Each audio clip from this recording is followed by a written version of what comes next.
మకర రాశి.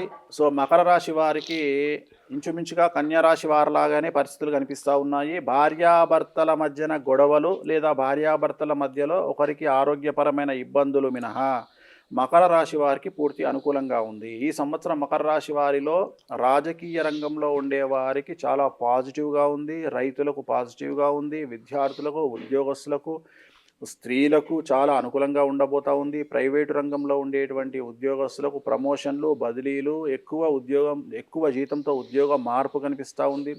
స్త్రీలకు అన్ని రంగాల్లో అనుకూలతలు ఉంటాయి. రైతులకు 2 పంటల దిగుబడి రాబడి ఉంటుంది. అప్పులు తీరుస్తారు, శుభకార్యాలు నిర్వహిస్తారు. సో మకర రాశి వారు చాలా అనుకూలంగా ఉంది. ఎటువంటి సమస్యలు లేవు. వీరు సోమవారం పూట రుద్రాభిషేకాన్ని శివాలయంలో నిర్వహించినట్లయితే ఏవైనా సమస్యలు ఉంటే ఆ సమస్యల నుండి గట్టెక్కుతారు. ఓకే. సో నెక్స్ట్ కుంభరాశి. ఏలినాటి శని చివరి అంకంలో ఉంది. ఇంకొక 2 సంవత్సరాల పాటు ఏలినాటి శని ఉంది. 2026 మొత్తం ఏలినాటి శని నడుస్తూ ఉంది. కుంభరాశి వారికి మానసికపరమైన ఇబ్బందులు ఉంటాయి.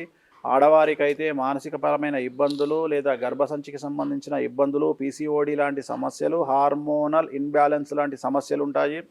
విద్యార్థులకు ఉత్తీర్ణత శాతం తగ్గుతుంది. చెడు సహవాసం వల్ల సమస్యలు ఉంటాయి. న్యాయపరమైన ఇబ్బందులు ఉంటాయి. క్రీడాకారులు, కళాకారుల అవకాశాలు కోల్పోతారు. ఆర్థికంగా తగ్గుతుంది, ఆదాయం తగ్గుతుంది.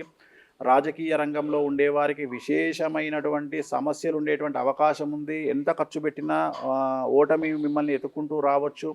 స్త్రీలకు సమస్యలు ఉంటాయి. భార్యాభర్తల మధ్యన ఇబ్బందులు ఉంటాయి. వ్యాపార రంగంలో, ఉద్యోగ రంగంలో సిఐడి, ఏసీబీ, సిబిఐ లాంటి సమస్యలు, ఈడీ లాంటి సమస్యలు బాధించే అవకాశం ఉంది. నలుపు రంగు దుస్తులకు దూరంగా ఉండండి. తిరునల్లార్ శనీశ్వర ఆలయంలో ప్రత్యేకమైన శని పూజ నిర్వహించడం ద్వారా సమస్యల నుండి బయటపడతారు. సో చివరిది మీనరాశి. 100కి 100% నెగిటివ్గా ఉన్నటువంటి రాశి ఇది. ఏలినాటి శని ప్రభావం ఉంది. గురువు నెగిటివ్గా ఉన్నాడు. రాహుకేతువు నెగిటివ్గా ఉన్నారు. కుజుడు నెగిటివ్గా ఉన్నాడు. కేతువు నెగిటివ్గా ఉన్నాడు.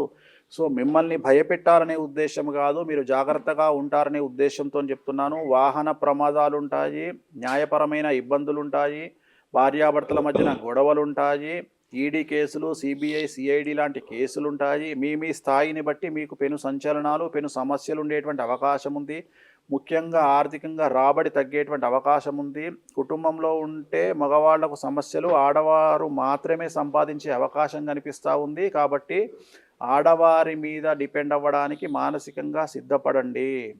ఈ సంవత్సరము ఆడవారి సంపాదన మీద, కూతురు సంపాదన కావచ్చు, భార్య సంపాదన కావచ్చు, తల్లి సంపాదన కావచ్చు, ఆ సంపాదన మీద బ్రతకడానికి మానసికంగా మగవాళ్ళు సిద్ధపడాలని చెప్తా ఉన్నాను. నలుపు రంగు దుస్తులకు దూరంగా ఉండండి. తిరునల్లార్ శనీశ్వర ఆలయంలో ప్రత్యేకమైన శని పూజ నిర్వహించడం ద్వారా, సప్త శనివార నియమాన్ని పాటించడం ద్వారా సమస్యల నుండి బయటపడతారు.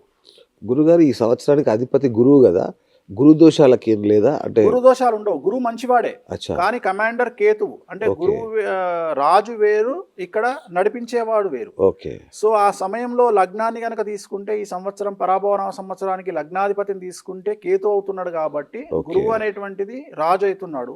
కేతు కమాండ్ చేస్తా ఉన్నాడు కాబట్టి వీళ్ళిద్దరికి పడకపోతే, వీళ్ళిద్దరు కలిస్తే ఏం జరుగుతుంది అంటే, ఒకళ్ళు ఎడమకు లాగితే ఒకళ్ళు కుడికి లాగడం, ఒకళ్ళు తూర్పుకు లాగితే ఒకళ్ళు దక్షిణానికి లాగడం, ఇలాంటి సమస్యలు ఉంటాయి. కాబట్టి ఈ గురు ప్రభావము, కేతు ప్రభావం అనేటువంటిది ఎక్కువగా మనసు మీద, భక్తి మార్గం మీద ఉండే అవకాశాలు ఉన్నాయి. కాబట్టి మనం సంవత్సర ఫలాన్ని చెప్పుకున్నాం. ఓకే ఓకే గురుగారు.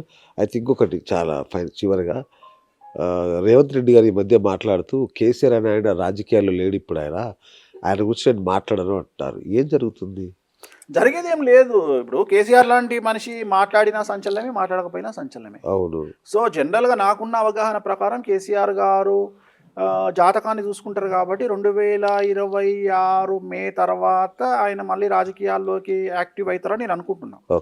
ఎందుకంటే ఆయన రాశి ప్రకారము గురువు యాక్టివ్ అయ్యి, ఆయన జన్మంలోకి గురువు వస్తే, ఇప్పుడు వేయంలో గురువు ఉన్నాడు ఆయన రాశిరీత్యా. సో నాకు తెలిసినంత వరకు మళ్ళీ యాక్టివ్ అయ్యే అవకాశం కనిపిస్తూ ఉంది. అది మే నుండి 2026 మే నుండి యాక్టివ్ అవ్వచ్చు. ఓకే. ఇంకొక ఫైనల్ అంటే, ఈ కొత్త జనరేషన్ దేవుణ్ణి నమ్మరు అని ఒక మాట మీరు అన్నారు. నేను గూగుల్ నమ్ముతారని చెప్పారు. దేవుణ్ణి నమ్మరు అని నేను అనలా. ఎవరినైనా సరే ఒక వ్యక్తి మీద మీరు ఒపీనియన్, ఇప్పుడు సినిమాల గురించి ఒపీనియన్ తీసుకోవాలంటే ర్యాంకులు ఎట్లా చూస్తారో, జనరేషన్ ఎప్పుడే కానీ ఏదైనా కావాలి అనుకుంటే చివరికి డాక్టర్ మందు రాసిన ఆ టాబ్లెట్ను గూగుల్ సెర్చ్ చేస్తారు. అవును. అట్లనే నేను ఏమంటున్నా అంటే ఇప్పుడు వేణుస్వామికి నచ్చినటువంటి వ్యక్తులు వేణుస్వామి గురించి నానా బూతులు మాట్లాడతారు, నానా విధమైన విమర్శలు చేస్తారు. బిఎస్ గురించి విమర్శలు చేస్తారు, రేవంత్ రెడ్డి గురించి విమర్శలు చేస్తారు, చంద్రబాబు గురించి విమర్శలు చేస్తారు. మీరు వాళ్ళు విమర్శలు చేసే వాళ్ళ మాటల్ని నమ్మకండి, గూగుల్ని నమ్మండి అని చెప్తున్నా. మీకు ఏదైనా సబ్జెక్ట్ తెలియకపోతే ఆ గూగుల్ను 2+2 ఎంత అంటే కొంతమంది 5 అనొచ్చు, ఒక ప్రాంతం వాళ్ళు 5 అంటారు. అంటే నేను చెప్పేది వాళ్ళలో ఉండే ఐక్యతను గురించి మాట్లాడుతున్నా.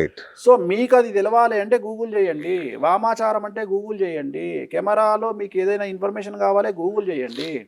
సో భక్తి మార్గంలో లేరు అని నేను చెప్పడం లేదు. ఈ జనరేషన్ కాదు, ఏ జనరేషన్ అయినా ఇదే గూగుల్ మీకు చెప్తుంది. 2 to 7% భక్తి పెరిగింది జనాల్లో 2000 సంవత్సరం తర్వాత. కాబట్టి భక్తి తగ్గదు. సో ఇక్కడ ప్రాబ్లం ఏంది అంటే మనం విమర్శ చేసేటప్పుడు హిందువులకు వేరే మతాల వల్ల సమస్యలు అంటాం, కానీ హిందువుల్లో ఉండే హిందువులకే సమస్యలు. వేణుస్వామి హిందువు, వేణుస్వామి జ్యోతిష్యుడు, వేణుస్వామి ఒక సంస్కృతిని సాంప్రదాయాల్ని ప్రచారం చేస్తూ ఉన్నాడు. కానీ వేణుస్వామిని కాళ్ళు గుంజడానికి ప్రయత్నం చేసేవాడే హిందువు, వేణుస్వామి నెత్తిలో బండరాయితో మోదేవాడు హిందువు, వేణుస్వామిని ఇటుకబిడ్డతో రాయితో కొట్టేవాడు హిందువు, వేణుస్వామిని ఎప్పుడు దొరుకుతాడా నరుకుదాం సంపుదామని చూసేవాడు హిందువు. సో హిందువు వల్లనే సమస్య ఉంది, మనలో ఐక్యత లేదు అంతే తప్ప మనలో ఈర్ష్యా భావాలు ఎక్కువ, జెలస్ భావాలు ఎక్కువ, ఈగోలు ఎక్కువ, ఇవి సమస్యలు తప్ప ఈ జనరేషన్ వాళ్ళ వల్ల మనకు వచ్చిన నష్టం లేదు. ఈ జనరేషన్ వాళ్ళు పర్ఫెక్ట్గా ఉన్నారు. ఎప్పుడే కానీ నేను ఇందాక నువ్వే సినిమా డైలాగ్ చెప్పినట్టుగా మన జనరేషను మన పాత జనరేషన్కు అడ్వాన్స్డ్ వెర్షన్గా వస్తుంది. మనం అనుభవించినటువంటి దాన్ని ముందుకు తీసుకెళ్లే విధంగా మనం 100 దెబ్బలు తింటే 101 నుండి వాళ్ళు స్టార్ట్ చేస్తారు. కాబట్టి మనకంటే ఎక్కువ నాలెడ్జ్ ఈ జనరేషన్కి ఉంటుంది, మనకంటే ఎక్కువ అనుభవం ఈ జనరేషన్కి ఉంటుంది, మనకంటే ఎక్కువ నాలెడ్జ్ మరీ ముఖ్యంగా స్త్రీలకు ఉంటుంది. అమ్మాయిలను తప్పుపట్టే స్థితిలో మగవాళ్ళు లేరు. అమ్మాయిలు చాలా ఎక్స్ట్రీమ్ అభివృద్ధిలో ఉన్నారు, అన్ని రంగాల్లో అభివృద్ధిలో ఉన్నారు. సో ఏ రంగంలో తీసుకున్నా ఈ నేటి యువత చాలా ముందుకెళ్తుంది. కాకపోతే నేను చెప్పదలుచుకున్న పాయింట్ ఏంటంటే కష్టంతో కాకుండా స్మార్ట్నెస్తోని సంపాదించడానికి ప్రయత్నం చేయండి. తెలివితో కూడిన సంపాదన ఎక్కువగా ఉంటుంది, కష్టంతో కూడిన సంపాదన తక్కువగా ఉంటుంది. అందుకని తెలివితో కూడిన సంపాదనను సంపాదించే ప్రయత్నం చేయండి. సో ఈ మధ్యన చాలామంది సెన్సిటివ్ అవుతున్నారు. ఎవరైనా 2 మాటలు మాట్లాడినా, ఇంట్లో తల్లిదండ్రులు తిట్టినా, చివరికి ఏ స్టేజ్కి వెళ్ళిపోయినామంటే బిడ్డనో కొడుకునో తల్లి తిట్టాలి అంటే కూడా ఆలోచిస్తున్నారు. సో పిల్లలకు ఈ జనరేషన్కి చెప్పేది ఒకటే, కష్టాలు తప్పవు. There is no development in comfortable zone. Comfortable zone దాటితే సమస్యలు ఉంటాయి, సమస్యలను అనుభవిస్తే డబ్బులు సంపాదిస్తారు. కాబట్టి వాటి కోసం రెడీగా ఉండండి. సో ఈ తిట్లకు ఈ దాడులకు భయపడకండి. సమాజంలో ఒక జీవితంలో 2 జీవితాలను అనుభవించండి. బ్రతికినంత కాలం జీవితాన్ని అనుభవించండి. మీరు సంపాదించుకున్న సొమ్మును పూర్తిగా అనుభవించండి, హ్యాపీగా బ్రతకండి. రైట్ గురుగారు, ఫైనల్ ఒక మాట చెప్పాలి. కామాఖ్య అమ్మవారి దర్శనం మాత్రంలోనే నేను ఈ ఛానల్కు పెట్టుకోగలిగాను, అది మీకు కూడా తెలుసు. కామాఖ్య అమ్మవారి దర్శన భాగ్యంతోనే ఆ రోజు నేను ఈ రోజు ఈ ఛానల్ పెట్టుకోగలిగాను. ఎగ్జాక్ట్లీ అక్కడ నుంచి అంకురార్పణ, అక్కడే కలుసుకున్నాం మేము. మొదట అక్కడే స్టార్ట్ అయ్యింది, మీ బ్లెస్సింగ్స్ తో స్టార్ట్ చేసాము. ఇవాళ మీరు దీనికి కర్త కర్మ క్రియ. Yes, so exactly. సో నేనేమంటాను, ఆ రోజు మీ కండిషన్ ఎట్లుండే?